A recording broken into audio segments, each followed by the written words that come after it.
اعوذ باللہ من الشیطان الرجیم بسم اللہ الرحمن الرحیم۔ السلام علیکم بھائیوں اور بہنوں، امید ہے آپ سب لوگ اللہ تعالیٰ کے فضل و کرم سے خیریت سے ہوں گے۔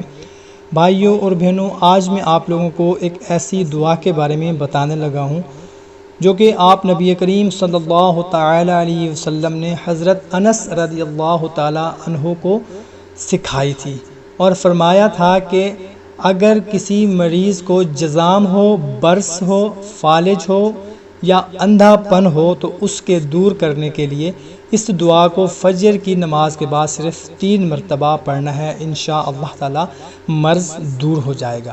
دعا بتانے سے پہلے ہم سب مل کر دعا کرتے ہیں کہ یا اللہ، جتنے بھی ہمارے بھائی بہن، ہمارے بزرگ گھروں میں یا ہاسپٹلز میں بیمار ہیں، ان کو شفائے کاملہ عطا فرما۔ آپ بھی کومنٹ سیکشن میں اپنا نام یا اپنا مسئلہ لکھ دیا کریں، سب مل کر دعا کرتے ہیں، کیا پتہ کوئی ہمارے لیے آمین کہہ دے اور ہماری پریشانی دور ہو جائے۔ آپ بھی کوشش کیا کریں کہ اگر کسی بھائی یا کسی بہن نے کومنٹ کیا ہو اپنے لیے دعا کے لیے تو آپ بھی آمین کہہ دیا کریں، کیا پتہ آپ کے آمین کہنے سے ہم سب کی پریشانیاں دور ہو جائیں۔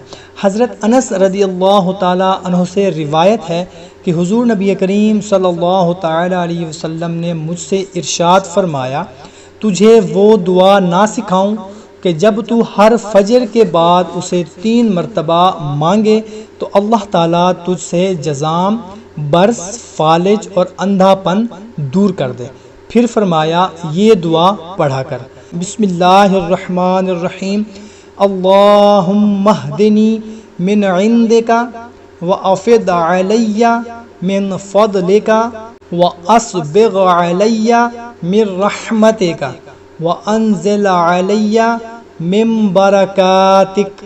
اے اللہ، مجھے وہ ہدایت دے جو تیری خاص ہدایت ہو، اور میرے اوپر وہ فضل بہا دے جو تیرا خاص فضل ہو، اور مجھ پر اپنی رحمت کامل فرما اور اپنی برکتیں نازل فرما۔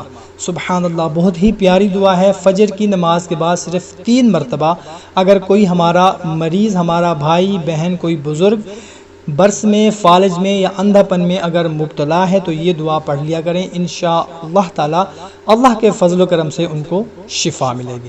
کوشش کیا کریں کہ اچھی بات کو دوسروں تک بھی لازمی پہنچایا کریں، کیونکہ اچھی بات کو دوسروں تک پہنچانا صدقہ جاریہ ہے۔ تو ہمیں اجازت دیں، ملتے ہیں ایک نئی ویڈیو میں، تب تک اپنا اور اپنے اہل خانہ کا خیال رکھیے گا اور ہمیں بھی دعاؤں میں یاد رکھیے گا۔ اللہ حافظ۔